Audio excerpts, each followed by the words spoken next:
So Jain class 10th, as we were discussing the chapter triangles, in which I'm going to give you the third lecture, in which I'll start converse of Thales theorem. Right?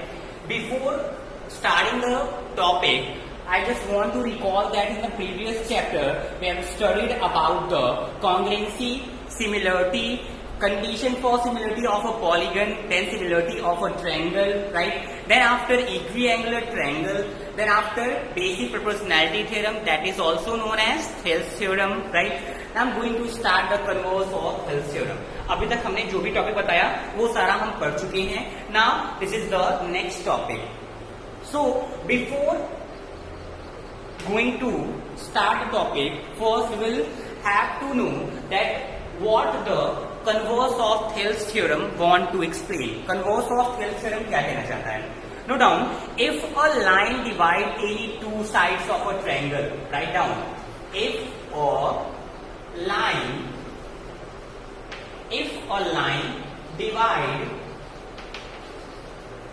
divide any two sides of a triangle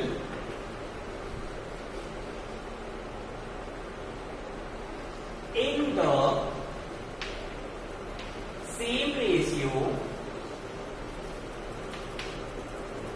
same ratio, then the line must be parallel to the third side. Okay? So according to the theorem, if a line divides any two sides of a triangle in the same ratio, then the line must be parallel to the third side. Suppose we have a triangle, right? I'm going to draw the figure corresponding to the given statement, है ना? See, we have a triangle like this. We have a triangle ABC and a line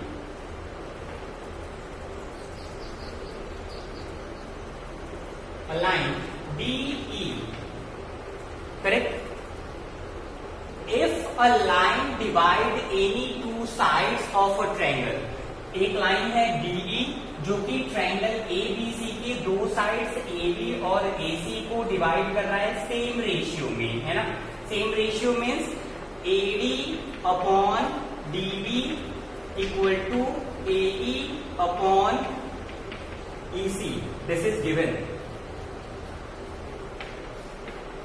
ये given है क्या कि a line, we have a line DE, right? यहां पे लिख लीजिए DE is a line intersecting AB and AC at D and E such that AD upon such that ratio become equal. Correct? So DE एक ऐसी line है जो कि दो साइड AB और AC को इस तरीके से डिवाइड कर रही है कि their ratio become Z equal, है ना? जिनका रेशियो क्या है? इक्वल है. ये गिवन है. यू हैव टू प्रूव यहां पे लिखिए, to prove that DE line is parallel to BC. आपको प्रूव करना होगा कि DE जो लाइन है वो BC की क्या है? पैरेलल है. ये आपको प्रूव करना होगा. ओके? ना सी कंस्ट्रक्शन एक करते हैं. क्या कंस्ट्रक्शन होगा?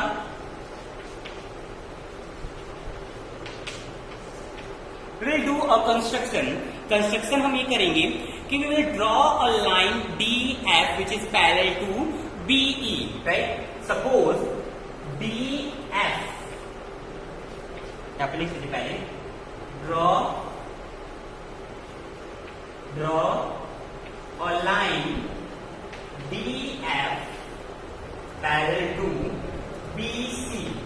will draw a line DF. Join this.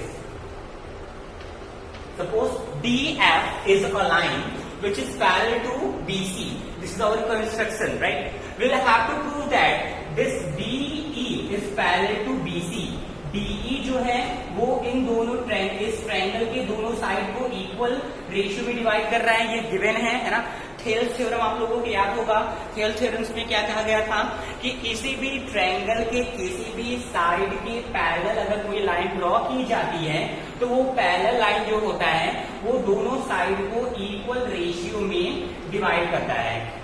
Sides का जो रेशियो होता है वो आपस में क्या होता है, इक्वल होता है. ये थेल्स थ्योरम ने बोला था. इट मींस दैट अगर डीई कोई लाइन है जो कि बीसी के पैरेलल है तो AD upon DB equal to AE upon EC होगा. ये थेल्स थ्योरम बोला था. ठीक है.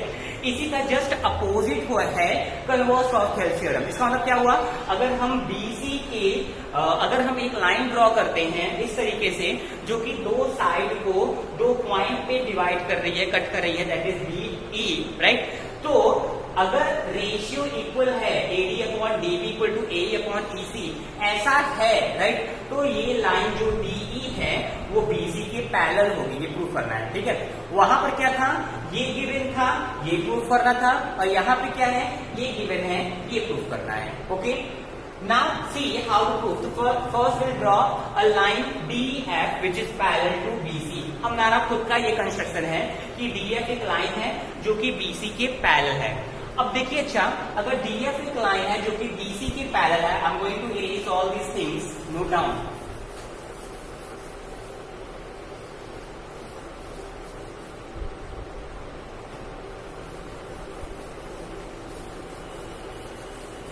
जो गिवन है उसको स्किप करते हैं. अभी तुम्हारे को कंस्ट्रक्शन से according DF is parallel to BC. अगर DF BC के पैरेलल है तो हम थेल्स थ्योरम यहाँ पर अप्लाई कर सकते हैं.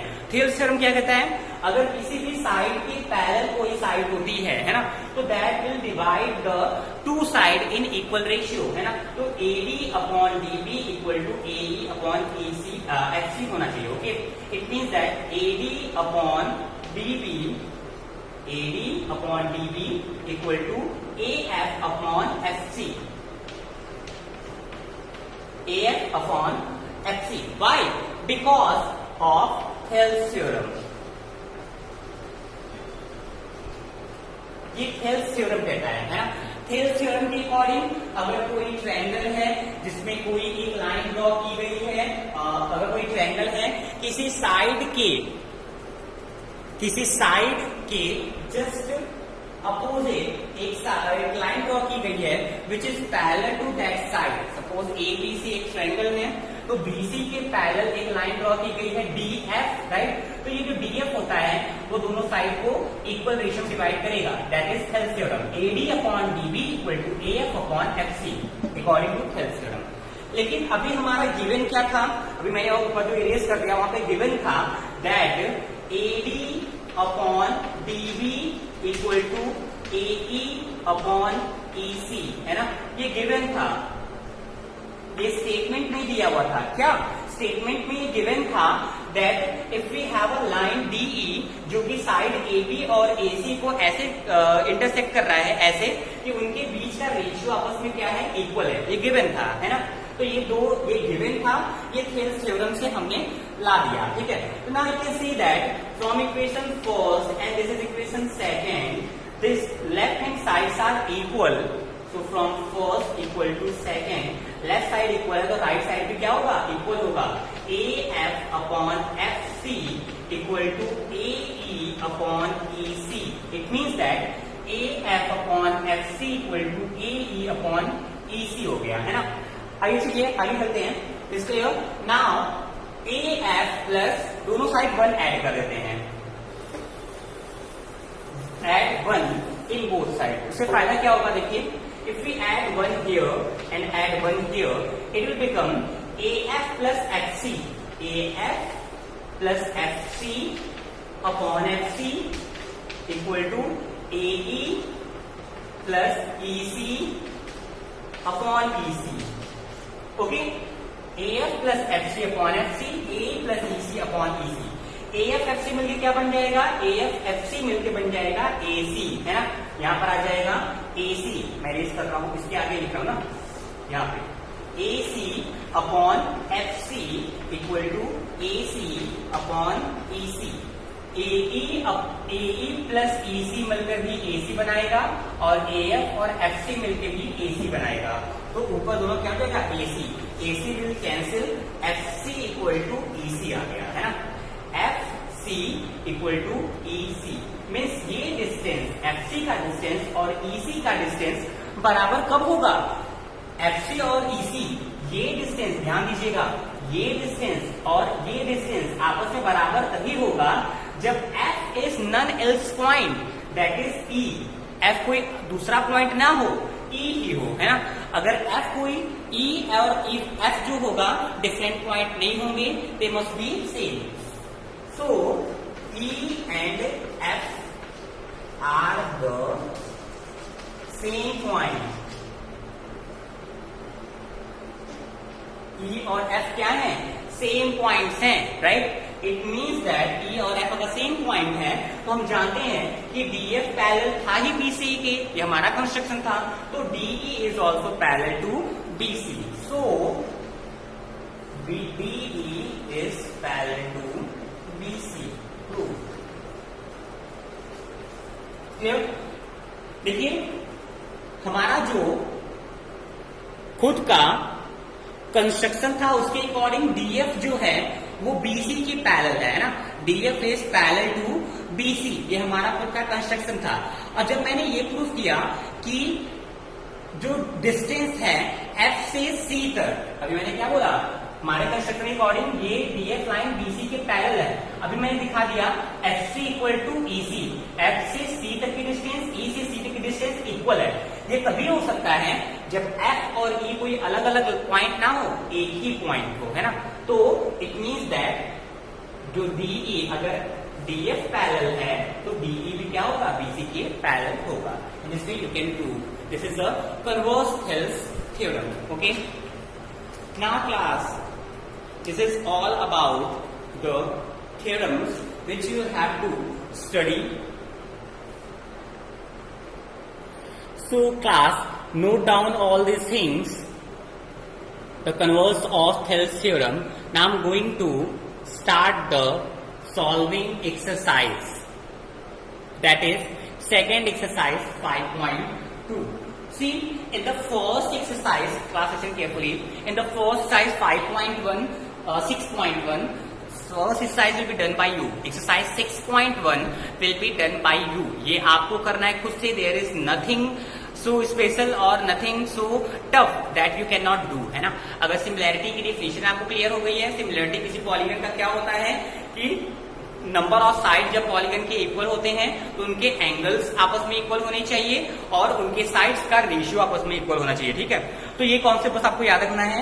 You can easily solve exercise 6.1. ये आपको खुद से करना है, right. 6.1 I am going to start the next exercise, that is exercise 6.2. मैं 6.2 स्टार्ट कर रहा हूँ. You should have to revise the examples. Examples भी आपको रिवाइज करने हैं, ठीक है. मैं एक्सरसाइज 6.2 स्टार्ट करने जा रहा हूँ. Note down all these things, okay? Now class, first to the, come to the exercise solving, and in exercise 6.2 of NCERT, I'm going to start the first question. First question देखिए ध्यान से. There are two part in the first question. First question में दो part हैं. We'll do only the one, that is second one. Second question करते हैं हम लोग, ठीक है. So first का second question. We have given one figure. In the given figure 6.17, first and second, DE is parallel to BC, right? Draw the figure first. Without drawing the figure, you cannot solve.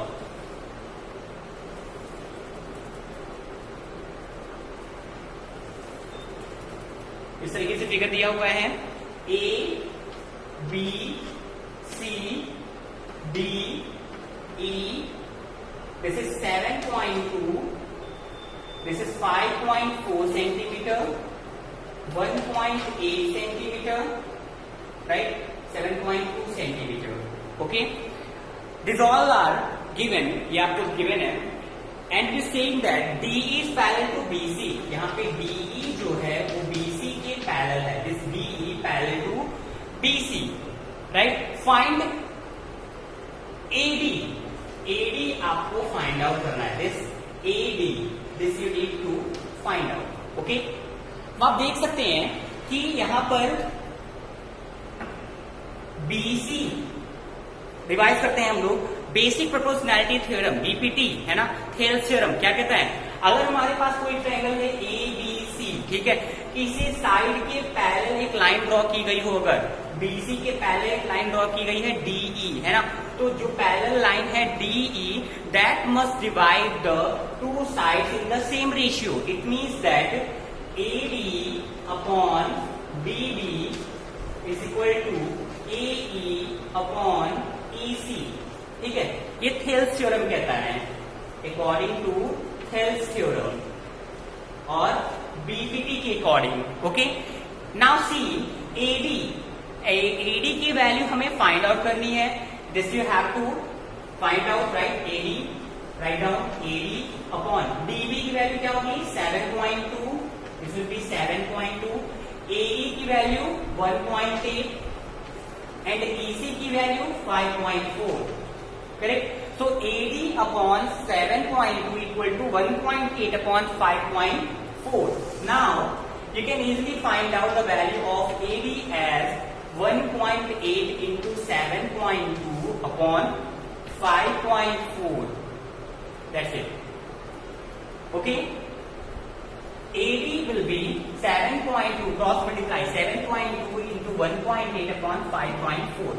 You can see here 1.8 3 जा 5.4, 3 time में cancel होगा, and this will be equal to 3 2 जा 6 3 4 जा 12.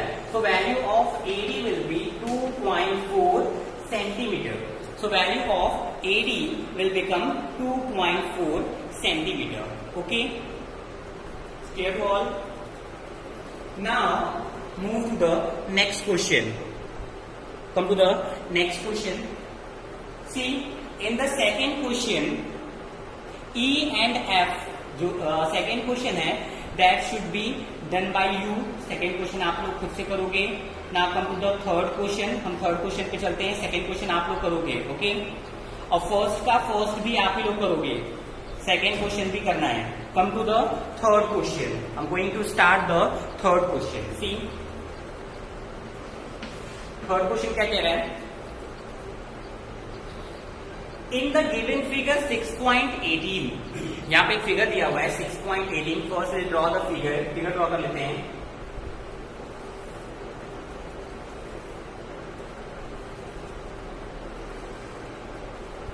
A, B, C, D. Join this line.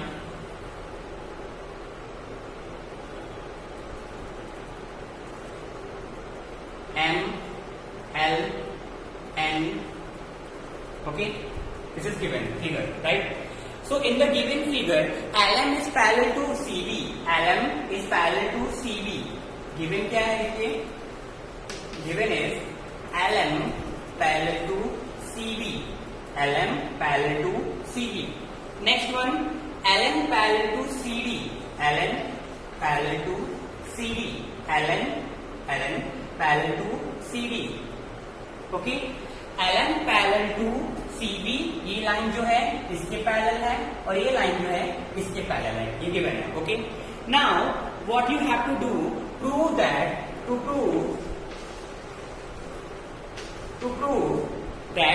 AM upon AD, AM upon AD equal to AN upon AD. AM upon AD, AM upon AD equal to AN upon AD. Okay, this you need to prove. Okay, note down the previous question. I'm going to erase the previous question. We'll start this question. See, I'll start the solution of this question. कैसे start करेंगे? Look at board. Now see, you can see on the board that we have given this figure. It is saying that ML is parallel to BC. तो हमारे पास दो triangle बन रहे हैं ABC and ABC. दो triangle बन रहा है, एक ऊपर ट्रायंगल, एक नीचे ट्रायंगल. तो पहले हम लोग ABC में आ जाते हैं. Okay, come to the triangle. In triangle ABC, come in triangle ABC. ABC में क्या हो रहा है? ML is parallel to BC. ML is parallel to BC. Okay, ML line is parallel to BC. We can apply the Thales theorem here, है ना? हम यहाँ पे Thales theorem अप्लाई कर सकते हैं. That is AM upon MB equal to AL upon LC, है ना? तो यहाँ पे हम लिख सकते हैं AM upon MB equal to AL upon LC, है ना? क्योंकि ML जो है वो BC के पैरेलल है और ये एक ट्रायंगल है. तो हमने बताया था थेल्स थ्योरम क्या कहता है कि किसी भी ट्रायंगल की एक साइड के पैरेलल अगर कोई लाइन ड्रॉ की होती है तो वो पैरेलल लाइन इसको इक्वल रेशियो में डिवाइड करता है. तो AM upon MB equal to AL upon LC by BPT, basic proportionality theorem और थेल्स थ्योरम, ये लिख सकते हैं. Okay, now you can see that हमें AM तो चाहिए बट नीचे AB चाहिए, है ना? यहाँ पर MB आ रहा है, हमें AB चाहिए. तो देखो AM अपॉन AB चाहिए होगा, AM अपॉन AB. तो अभी मैंने जो प्रूफ किया था आपको याद होगा कि बेसिक प्रोपोर्शनैलिटी के जस्ट बाद में एक थ्योरम प्रूफ किया था जिसमें दो केसेस थे, है ना? जिसमें ये प्रूफ हुआ था कि AM upon AB equal to AL upon AC. Remember, है ना? ये प्रूफ किया था AM upon AB equal to AL upon AC. आपको बहुत ही ध्यान से ये चैप्टर पढ़ना पड़ेगा because this chapter is very important at the same time difficult also, है ना? इसलिए बहुत ध्यान से पढ़िए. जो प्रीवियस कॉन्सेप्ट में बताया था AM upon AB equal to AL upon AC, है ना? उसको प्रूव करने के लिए हमने बेसिक प्रोपोर्शनैलिटी थ्योरम लिया था और उसको रिवर्स कर दिया था. जब रिवर्स करेंगे इसको तो ये हो जाएगा MB upon AM equal to LC upon AL. Now add 1 in both side, दोनों साइड 1 ऐड कर दीजिए. प्रूव करने के समय मैंने ये भी काम किया था ना. जब हम एलसीएम लेंगे तो become AM plus MB upon AM equal to LC plus AL upon AL. LC है ना ये, LC plus AL upon AL. AM MB मिलकर AB बन जाएगा, AB अपॉन AM. और यहाँ पर LC AL मिलकर क्या बन जाएगा? पूरा AC बन जाएगा, AC upon AL. Okay, clear? तो AB upon AM equal to AC upon AL. This can be write as AM upon AB equal to AL upon AC. This is first equation. Okay, तो अभी हमने क्या किया? ऊपर वाला triangle लिया, that is ABC लेकर हमने दिखा दिया कि AM upon AB equal to AL upon AC, है ना? अब आइए नीचे वाला ट्रायंगल लेते हैं, दिस वन डाउन साइड, है ना? अब इसमें हम डायरेक्ट करेंगे, ठीक है? इसमें लिखेंगे नहीं हम. ओके, क्या कहना चाह रहे हैं? देखिए, इन ट्रायंगल ADC मान लीजिए ADC. अभी मैंने क्या दिखाया? और ये जो दिखाया है मैंने, that can be right directly also. आप डायरेक्ट भी लिख सकते हो because I already explained after basic proportionality theorem. Basic proportionality theorem के जस्ट बाद मैंने एक थ्योरम प्रूफ कराया था जिसमें कि दो थ्योरम थे, जिसमें कहा गया था कि AM upon AB equal to AL upon AC, है ना? ऐसा भी होता है. देखिए ये कॉन्सेप्ट, अगर ये लाइन इसके पैरेलल होगी ABCDE, है ना? ऐसा है, ठीक है? अगर ये DE BC के पैरेलल है तो थेल्स थ्योरम तो ये कहता है कि AD upon DB equal to AE upon EC, ये थेल्स थ्योरम कहता है। लेकिन बीपीटी कहता है बेसिक प्रोपोर्शनैलिटी थ्योरम के अलावा, थेल्स थ्योरम जो की है, ठीक है, उसके अलावा एक थ्योरम मैंने आगे बताया था, दो थ्योरम बताया था, जिसमें ये बताया था कि AD upon AB will also equal to AE upon AC, AE upon EC, ये भी मैंने बताया था। तो आप डायरेक्टली भी ये चीज यहाँ पर यूज कर सकते हो, बट थोड़ा सा क्वेश्चन अगर लार्ज मार्क्स में आ रहा है तो आपको इस तरीके से ही करना पड़ेगा। Now see, on the basis of same thing, you can also write that AN upon AB equal to AL upon AC। हो सकता है ना, AM upon, देखिए AM upon AB equal to AL upon AC, है ना, AM upon AB equal to AL upon AC। उसी तरीके से AN upon AD equal to AL upon AC, है ना। From equation first and second, from first and second, first और second से देखिए, ये रेस करते रहे हम फिगर, देखिए क्या क्या इक्वल है, AN upon and AL upon AC, देखिए राइट साइड दोनों का इक्वल है तो लेफ्ट साइड भी इक्वल होगा। It means that AM upon AP equal to AN upon AD। अगर लेफ्ट साइड दोनों का देखिए आपस में इक्वल है ना, तो राइट साइड भी क्या होगा, इक्वल होगा। So AM upon AB equal to AN upon AD, hence true. So this again you will have to write in your class or copy. This was the third question, है ना। Questions थोड़े lengthy जा रहे हैं, but अगर आपको एक बार समझ में आ गया तो आपके लिए डिफिकल्ट नहीं होगा। Okay, now move to the next question. Now come to the next question. अभी हमने थर्ड क्वेश्चन डिस्कस किया, fourth question will be in homework. Come to the fifth question, will go for fifth question. ठीक, देखिए fifth question में क्या कह रहा है,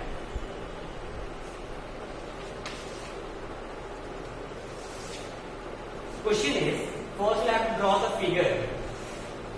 फिगर ड्रॉ कर लीजिए।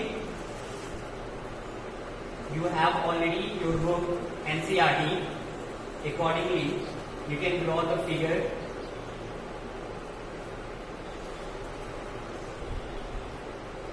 सो P Q R, this is O F E and D, correct? So this is given. Now, what is the question is saying? Asking fifth question. In the given figure, DE parallel to OQ. DE parallel to OQ. Given देखिए क्या क्या है? Given things are DE parallel to OQ. DE parallel to OQ. DE parallel to OQ. Correct? Now, next thing is DF parallel to OR. DF parallel to OR. DF parallel to OR. This line parallel to this one and this line DF parallel to OR. This parallel to this and this parallel to this. Okay? DE parallel to OQ and DF parallel to OR. ये given है. Okay? और ये चलिए पहले आगे बढ़ते हैं. Okay? You have to prove so that to prove EF parallel to QR. EF parallel to QR, ये आपको प्रूव करना है। पहले हम क्या करते हैं, इन ट्रायंगल OPQ में आते हैं, प्रूव करिए। Prove in triangle OPQ। OPQ में देखिए क्या है, OPQ में अगर हम ध्यान से देखें तो एक ट्रायंगल है। OPQ इज अ ट्रायंगल, है ना, जिसमें कि इस लाइन के ठीक पैरेलल ED है। यहाँ पर बोला गया है कि OQ के ठीक पैरेलल है ED। अगर OQ के ठीक पैरेलल है ED तो हम इस ट्रायंगल OPQ में बेसिक प्रोपोर्शनैलिटी थ्योरम अप्लाई कर सकते हैं। बेसिक प्रोपोर्शनैलिटी थ्योरम सिर्फ यही कहता है कि अगर हमारे पास कोई ट्रायंगल हो, किसी भी एक साइड के पैरेलल लाइन ड्रॉ की जाती है तो उनके साइड्स का जो रेशियो होगा that must B equal. Okay, तो यहाँ पे ट्रायंगल है OPQ। इन ट्रायंगल OPQ हमें पता है कि ED जो लाइन है वो वो पैरेलल है OQ के, AD लाइन OQ के पैरेलल है, वी कैन ऑलवेज राइट या लिख सकते हैं PE upon EQ, PE upon OQ equal to PD upon DO। Correct है? PE upon EQ equal to PD upon DO। In triangle, दूसरे triangle में आइए, इन ट्रायंगल OPR में आ जाइए, ठीक है? OPR में भी DF is parallel to OR, DF is parallel to OR given है ना? DF parallel to OR। Again basic proportionality theorem यहां पे लिख लीजिए by BTT, basic proportionality theorem है ना? तो OPR में भी देखिए क्या हो रहा है, PD upon DO, PD upon DO equal to PF upon FR, PF upon FR. This is equation second by BPT, basic proportionality theorem. From equation first and second, first और second से देखिए PD upon DO दोनों equal है ना? अगर ये दोनों side आपस में इक्वल है तो ये भी आपस में क्या होगा, इक्वल होगा। तो दोनों आपस में इक्वल है तो PE upon OQ equal to PF upon FR, ठीक है?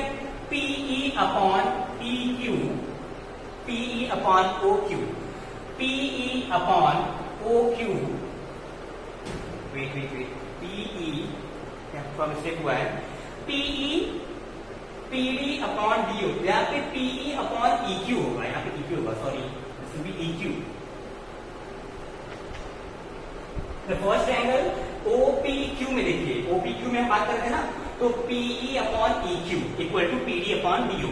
सेकेंड में सही है, PD upon DO equal to PF upon FR, ठीक है? ओके, तो यहां पर EQ नहीं OQ नहीं होगा, EQ होगा। Now see PE upon EQ equal to PF upon FR, है ना?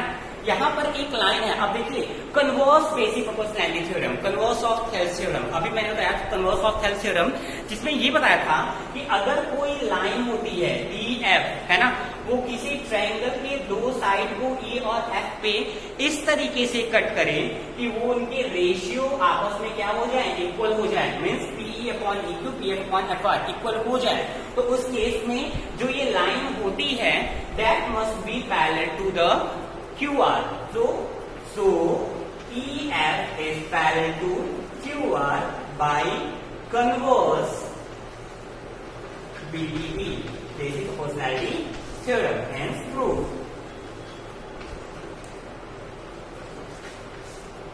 तो कन्वर्स बेसिक प्रोपोर्शनैलिटी थ्योरम से ये क्वेश्चन प्रूव हो जाएगा, जहां पर ये दिया होता है कन्वर्स प्रोपोर्शनैलिटी थ्योरम में कि अगर कोई लाइन है ना, अगर कोई लाइन, ठीक है, ट्रायंगल के दो साइड को इक्वल रेशियो में डिवाइड कर रहा है तो वो लाइन हमेशा थर्ड साइड के पैरेलल होगा। तो वो line EF parallel to QR, EF जो होगा वो QR के पैरेलल होगा। Okay, will solve few more question. This was the fifth question. आपको मैंने बताया कि सेकेंड क्वेश्चन और फोर्थ क्वेश्चन खुद से करने होंगे, ठीक है? थर्ड मैंने बता दिया है, 6 क्वेश्चन भी आपको करना है। Okay, will solve few more question of this exercise, then move the next topic. This is lengthy chapter lengthy है। आप लोग अगर मेहनत नहीं करोगे तो will not able to cope up with this hard chapter, है ना? Chapter is very difficult. अभी तक जितना हमने चैप्टर पढ़ा उसमें सबसे डिफिकल्ट ट्रायंगल है ना? इसे बहुत ही ध्यान देना पड़ेगा। Okay, thank you so much class. Try to do work hard and solve maximum question based on basic proportionality theorem, Thales theorem and converse of Thales theorem. Okay, thank you so much.